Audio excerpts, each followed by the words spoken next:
The candlelight flickered as laughter echoed across the table. Nanjala glanced at her husband, heart full, thinking, maybe things are finally okay. Her estranged sister Achieng had flown in unexpectedly and insisted on joining their anniversary dinner, claiming she had a gift to offer. But as the dessert was served, Achieng clinked her glass, stood up, and with a cruel calm said, "I'm not just her sister, I'm also the woman your husband loves."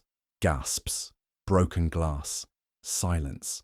Nanjala's hands shook, but what she did under the table next left everyone frozen. The restaurant was softly lit, candles flickering across white linen tables. Nanjala Mwende sat across from her husband Otieno, smiling gently as she watched him pour her a glass of wine. It was their 6th wedding anniversary, a quiet, meaningful milestone after the ups and downs they had been through. As a schoolteacher in Kisumu, Nanjala was known for her patience, her kindness, and the way she always put others first, especially when it came to family. That included her younger sister, Achieng. Achieng had always been complicated. Where Nanjala was calm, Achieng was fire. Jealousy had always danced behind her sharp jokes, and her idea of sisterly love often felt more like a game of rivalry. Growing up, Achieng wanted everything Nanjala had, her friends, her clothes, even the spotlight at family gatherings. But still, Nanjala loved her, forgave her,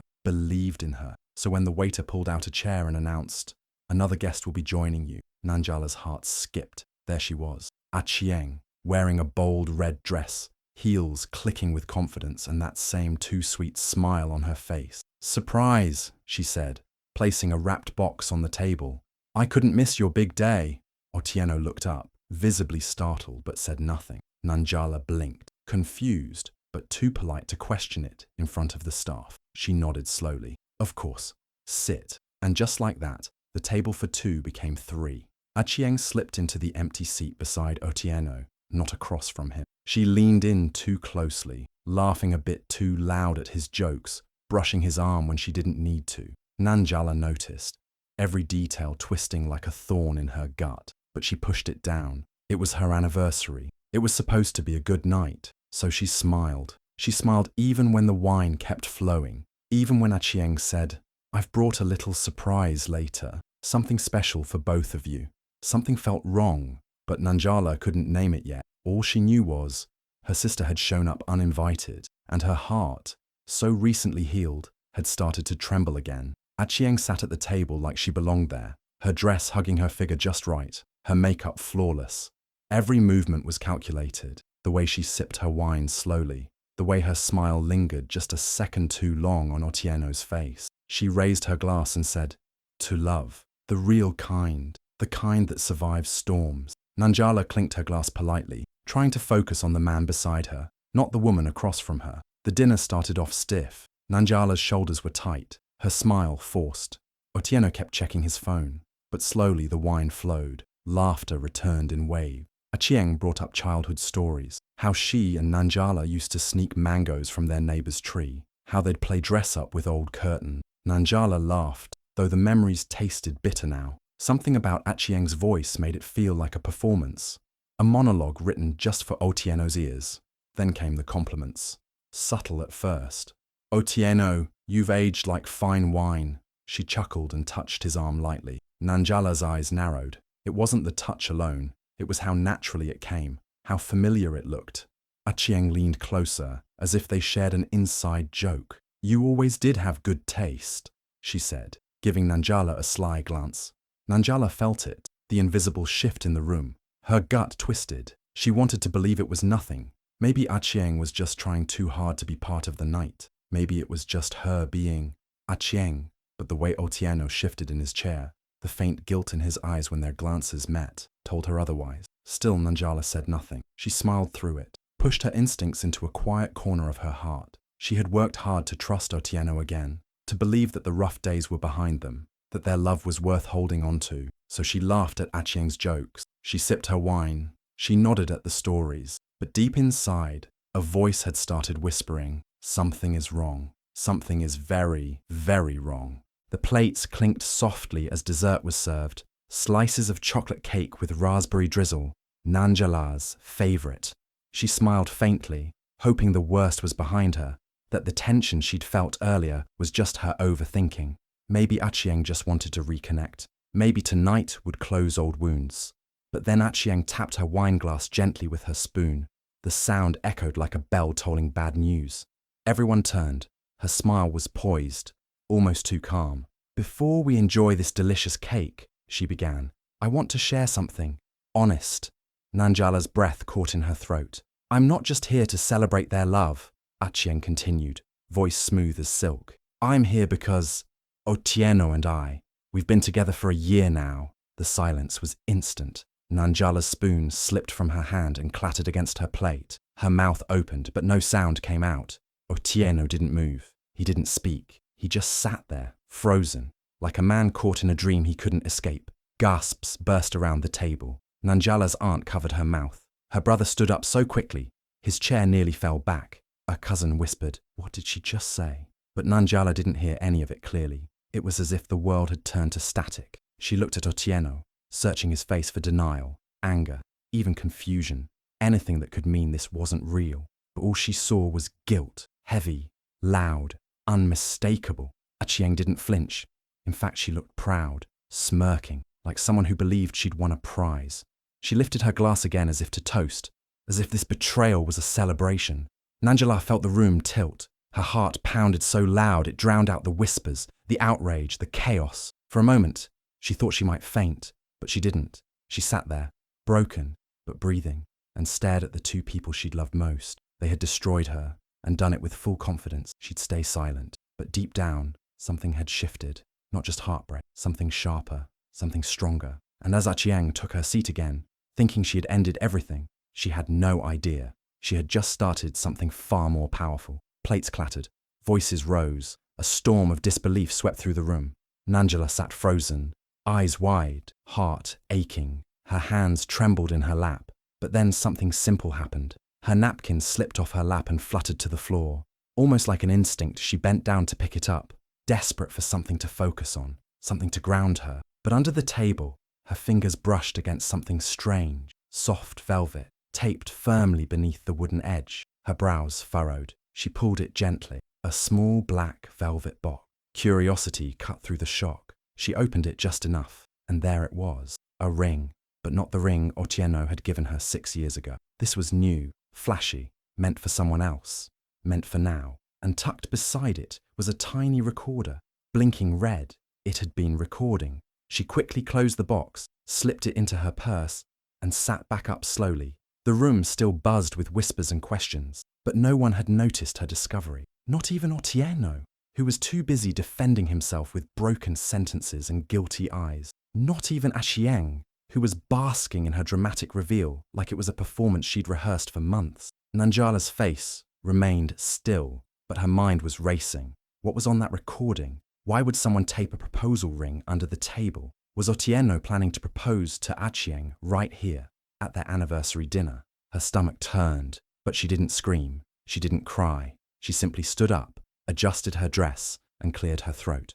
"I need a moment," she whispered, more to herself than to anyone else. Without waiting for permission, she walked out of the room, heels clicking softly against the floor. No one followed her. No one even noticed. She moved quickly, quietly, until she reached the guest room and shut the door behind her. Her hands shook as she opened the recorder, pressed play. Then she heard it. Their voices, their plan, their laughter.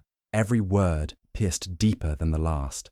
But through the pain, something sparked inside her. This wasn't the end. This was the start of something she never saw coming. Nanjala sat on the edge of the bed, the room dim, her hands shaking as she held the tiny recorder. Her finger hovered over the play button. Her heart thudded in her chest, a rhythm of fear, betrayal, and quiet rage. She pressed it. The room filled with their voices. Otieno's laugh, Achieng's giggle, then words, sharp, cruel, impossible to unhear. "She'll never leave you. She thinks pain is love." Nanjala's breath caught. Her body went still, like the air had frozen around her. "She's used to being disappointed. Let's just make her break first. Then we'll be free to live properly." Their voices oozed arrogance, like they were discussing a game, like her pain was part of the plan, like her heart had never mattered. The audio played on, moments of mockery, of calculated cruelty. It wasn't just betrayal. It was a performance, a strategy. They didn't just fall into an affair, they orchestrated her collapse. Nanjala covered her mouth, her chest heaving. Tears welled up, but she refused to let them fall. Not this time. She had cried too much already, in silence, in shadows, in the arms of a man who now used her vulnerability as ammunition. She stood up slowly. Her knees wobbled, but she straightened her back, walked to the mirror, looked at herself. Red eyes, smeared makeup, but a face full of fire. They thought she would break. They thought pain was all she knew. But in that moment, something inside her shifted. She wasn't going to scream. She wasn't going to beg. She was going to plan, the same way they did. But her plan wouldn't be about destruction. It would be about rebirth. She turned off the recorder, tucked it back into her purse, and smoothed her dress. A deep breath in, a longer one out. Nanjala didn't need revenge. She needed to reclaim herself. And now she had the truth, not just as a wound, but as a weapon. Each morning, Nanjala woke up beside Otieno, pretending nothing had changed. She smiled through breakfast, kissed him goodbye, and played the role of the doting wife with flawless precision. But underneath that calm surface, something powerful was building. She didn't ask questions. She didn't scream or cry. Instead, she moved quietly, purposefully. One morning, she walked into a lawyer's office with steady steps and tired eyes. She placed the voice recorder on the desk without a word. The lawyer nodded. No need for explanations. The evidence spoke louder than pain ever could. She spent the next few days changing everything. Her bank passwords, her insurance beneficiaries, even her phone number. She created a new email address and began secretly transferring her savings. She met with a therapist, someone she had found herself, a gentlewoman who listened without pity, who reminded her that silence wasn't weakness, it was strategy. In the quiet moments between her planning, the memories returned like unwelcome guests, flashbacks of the times her instincts whispered that something was off. Otieno's sudden business trips, the way he always took calls outside, the perfume that wasn't hers on his shirt, and the excuse she believed because love taught her to trust, even when it hurt. And Achieng, always lurking at the edges of her life, always needing something, always watching with a smile that never quite reached her eyes. Nanjala remembered brushing those thoughts aside, telling herself not to be paranoid. She'd confused her intuition for insecurity, but now she understood the difference, and she would never ignore it again. At school, her students noticed something different about her. A glow, a quiet confidence. She taught with more fire, more grace. Her colleagues assumed it was happiness. In truth, it was clarity. She had nothing left to fear. Each step she took wasn't about revenge. It was about preparation. She wasn't just walking away from betrayal. She was walking toward herself. And in that silence, in that patience, in that inner work, Nanjala discovered what they never saw in her. She was never weak. She was simply waiting to rise. The sun poured gently into the room as Nanjala placed 3 teacups on the glass table. The aroma of lemon and honey floated in the air, calm and inviting. Achieng and Otieno sat across from her, both looking uneasy, unsure why they'd been invited. Nanjala's smile was calm, too calm, and that unsettled them even more. She wore white that day, not for symbolism, but because it made her feel light, free. "Thank you both for coming," she said gently, pouring the tea with steady hands. "I wanted this to be a moment of closure, a peaceful ending." Achieng raised an eyebrow, smirking slightly, while Otieno gave her a curious glance, still playing the role of confused husband. But Nanjala didn't blink. "I spent years giving love, loyalty, and forgiveness," she continued, her voice steady. "And now, I want to offer something even greater, freedom." She reached beside her, picked up a slim, leather folder, and placed it carefully in the center of the table. Neither of them moved, not yet. "I brought gifts too," she said, "since you've given me so much clarity." Achieng's fingers twitched toward the folder, opening it slowly. What she saw inside made her lips part, but no sound come out. Otieno leaned in, and his face drained of color. Inside were signed divorce papers, attached, printed transcripts of the voice recording they never knew she had, and beneath that, a certified copy of Nanjala's updated will, completely removing Otieno's name from every document, every plan, every dream they had once built together. I thought about writing a letter, Nanjala said, sipping her tea calmly. But some truths are best served face to face. Silence hung like thunder before the storm. Achieng tried to speak, but no words came. Otieno looked between them, stunned, like he'd just realized the game was over and he'd lost. Nanjala stood, collected her purse, and walked to the door. Before stepping out, she turned and smiled once more. No bitterness, no anger, just peace. Thank you for showing me who you really are. And with that, she left, not broken, not bruised, but brilliant. Her goodbye wasn't a letter, it was a legacy. Achieng had believed she'd won, that taking Otieno from her sister would somehow crown her the victor. For weeks after the forgiveness lunch, she paraded around proudly, as if she had finally stepped into the spotlight she always thought she deserved. But the light didn't shine for long. The voice recordings leaked, quietly, strategically. Someone sent them anonymously to Otieno's workplace. Words like "she thinks pain is love" and "let's break her first" echoed through office halls. In a matter of days, Otieno was called in, questioned, and fired. His position, built on reputation and respect, collapsed like a house of cards. Then came the whispers. Clients pulled away, friends disappeared. Otieno's name became a warning, not an asset. And when things got hard, when the world turned cold and silent, he didn't turn to Achieng. He withdrew. He disappeared. Because Otieno never loved her. She was never the prize, just the distraction. And as reality settled in, Achieng's world shrunk. Invitations stopped. Her social media posts went quiet. People looked at her not with envy anymore, but with pity, and then with judgment. Because soon after, she found out she was pregnant. Alone in a tiny apartment she once mocked Nanjala for renting years ago, Achieng sat in silence. No calls from Otieno, no congratulations, just the ticking of a wall clock and the growing weight of her choices. She reached for her phone more than once, tempted to message Nanjala, to say sorry, to say I was wrong, to say I'm scared. But she never pressed send, because deep down, she knew. Nanjala had already closed that chapter.